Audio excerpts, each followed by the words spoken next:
Regardez, à 50 km de Kiev, nous avons authentifié ces images. Un tapis de mine et slalom obligatoire pour passer. Vous le voyez, les axes de circulation qui restent toujours très très durs à emprunter.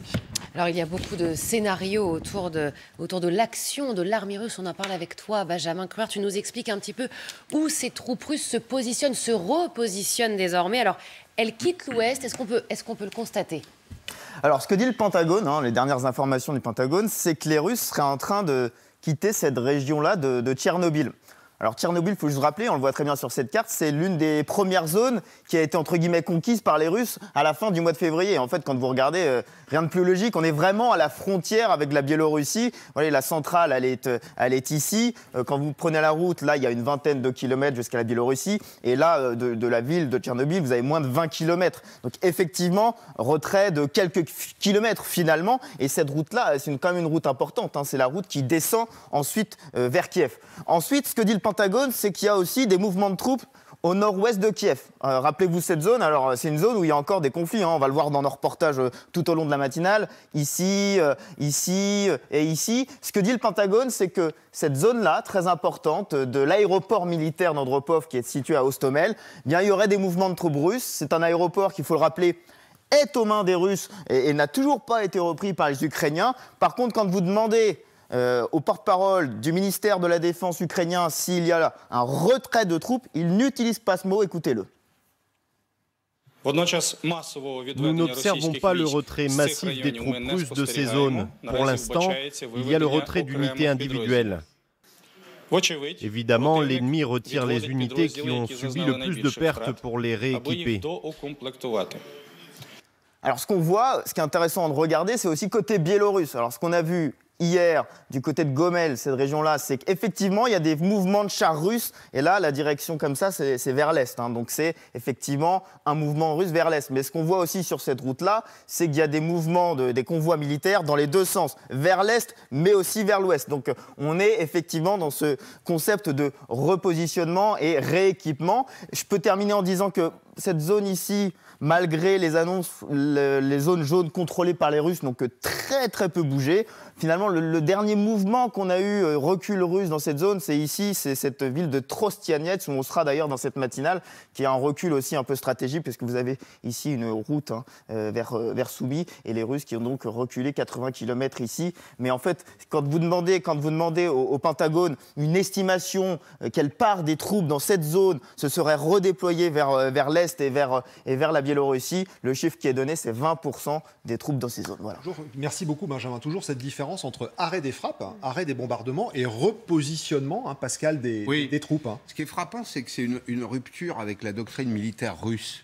La doctrine militaire russe, c'est plutôt le travail en profondeur. C'est hérité du maréchal Tchoukhassevski, qui était un très proche de Zhoukov et de Staline, qui a inspiré l'art militaire russe, qui était de passer d'un front très diffus, comme vient de le montrer exactement. Il disait, voilà, ça c'est ce qu'il ne faut pas faire. Il faut aller dans la profondeur et il faut pénétrer les lignes de l'adversaire le plus loin possible, sans chercher à faire des pertes au premier rang, mais en cherchant à désorganiser l'adversaire. Il ne s'agit pas de battre de battre l'adversaire, il s'agit de le désorganiser. Les Russes font exactement l'inverse, un peu comme si Poutine n'avait retenu aucune des leçons de l'histoire militaire russe. Voilà. C'est étonnant. Cette question également étonnante que l'on se pose ce matin, Pascal, nos services de renseignement ont-ils donné suffisamment d'informations sur l'évolution du conflit en Ukraine ? Question, puisque le patron du service a été écarté de ses fonctions. Info qui est sortie dans le site de l'Opinion. Éric Vidot, c'est son nom. Il a été remercié. Une source interne au ministère des Armées évoque des briefings insuffisants et un manque de maîtrise des sujets. Voilà pour l'information. Quelle action justement de la France sur le terrain diplomatique en Ukraine ? Notre document LCI ce matin depuis Lviv, c'est là que l'ambassade a été transférée. Pour celles et ceux qui travaillent, ce sont de nouvelles conditions pour poursuivre l'action. Jour le jour, Paul Larouturou et Alexis Tessier ont rencontré l'ambassadeur hier. Regardez. Bonjour monsieur l'ambassadeur. Bonjour. Merci infiniment de nous accueillir en exclusivité la caméra d'LCI. C'est ce que vous appelez la base vie. L'engagement, c'est qu'on ne dit pas où nous sommes pour des raisons de sécurité. C'est quoi une base vie ? La base vie, c'est là où, d'ailleurs, je dors avec mes collaborateurs. Et on travaille aussi. C'est votre bureau? Bureau-chambre, je dors là-bas. Vous dormez là? D'accord. Qu'est-ce que c'est ça? C'est la plaque de l'ambassade de France à Kiev. Donc moi je n'ai qu'une hâte, c'est d'aller la réinstaller à Kiev le moment venu. Il y a aussi l'écusson qui est là. Ah oui, là-bas, là. Voilà. Ouais. Et il était au-dessus de la porte dans notre ambassade à Kiev. Vous avez tenu à partir avec? Oh bah bien sûr, je n'allais pas le laisser. On est où là? On est, écoutez, dans notre salle de réunion. On se connecte avec effectivement le cabinet du ministre, de Jean-Yves Le Drian. Ça, c'est une alerte. Fin d'alerte, oui. C'était pire à Kiev. On a eu 5 hier. 5, oui, j'ai pas noté maintenant. Vous les comptez même plus? Non, je les compte pas. Et puis surtout, ne me réveille pas la nuit, ce qui est quand même pas mal. On vient de finir avec le bruit de la sirène. Partout, dans toute la ville, il y a ces sacs de sable.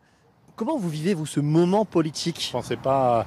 C'est des scènes qui datent de 1940 ou 1939. On est revenu dans le monde du XXe siècle, malheureusement.